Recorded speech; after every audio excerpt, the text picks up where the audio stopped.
একজোড়া জুতা বসবে নাকি কেকের উপরে? চলুন তাহলে দেখে নেওয়া যাক কেকের উপরে কেমন জুতা বসে। আসসালামু আলাইকুম এভরিওয়ান, সবাই কেমন আছেন? এখানে আমি কেকের বেসটা আগে থেকেই রেডি করে রেখেছিলাম। এখানে কিন্তু নিজেরা মেকআপ করা ছাড়াও কেকের সব জিনিসেও মেকআপ করাতে হয়। এখানে আমি সেটাই করছি। আমাদের জুতাটাকে মেকআপ করে নিলাম, তারপরে কেকের উপরে বসিয়ে দিব। ফন্ডেন্ট দিয়ে এই জুতাগুলা আমি আগে থেকেই তৈরি করে রেখেছিলাম। আসলে আমি প্রথম বানিয়েছি এমন জুতা, তাই আপনাদের সাথে শেয়ার না করে অফ ক্যামেরাতেই বানিয়ে নিয়েছি। এই দুইটা জুতা বানাতে আমার 2 ঘন্টা সময় লেগে গিয়েছিল। 2 ঘন্টা সময়ের মধ্যে আমি একটা কেক বানিয়ে ফুল ডেকোরেশন করে রেডি করতে পারি, কিন্তু এই শু বানাতে আমার এত টাইম লেগে গিয়েছিল।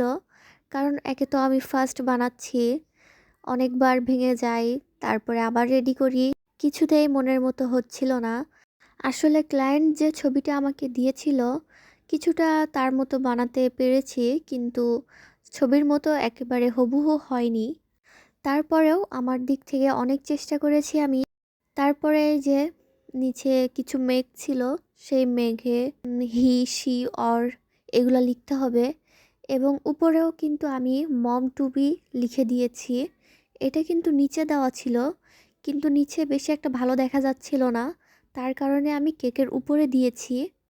আর একটু ডাস্ট পাউডার দিয়ে ওটা একটু ডেকোরেশন করে দিয়েছি, যাতে মম টু বি লেখাটা আর সুন্দর দেখা যায়। আসলে এক একজনের হাতের কাজ এক এক রকম, সবারটা সেম হয় না। তারপরে অনেকগুলো সুগার বল দেওয়া ছিল, কিছু পার্ল অ্যাড করতে হয়েছে, এগুলা দিয়ে কেকটা আমি ডেকোরেশন করে নিলাম। আসলে ফন্ডেন্টের কাজ কিন্তু অনেক কঠিন, তার জন্য কিন্তু এর প্রাইসটা অনেক বেশি হয়ে থাকে। ফন্ডেন্ট দিয়ে ডেকোরেশন করতে যতটা টাইম লাগে, তার মধ্যে কিন্তু 2-3টা কেক ক্রিম দিয়ে ডেকোরেশন করা হয়ে যায়। এজন্য ফন্ডেন্ট দিয়ে কেক ডেকোরেশনগুলো কিন্তু সবসময় একটু প্রাইসটা বেশি হয়ে থাকে। ফেসবুক প্ল্যাটফর্মে অনেক রকম পেজ আছে যেখানে হোমমেড কেক সেল করা হয়।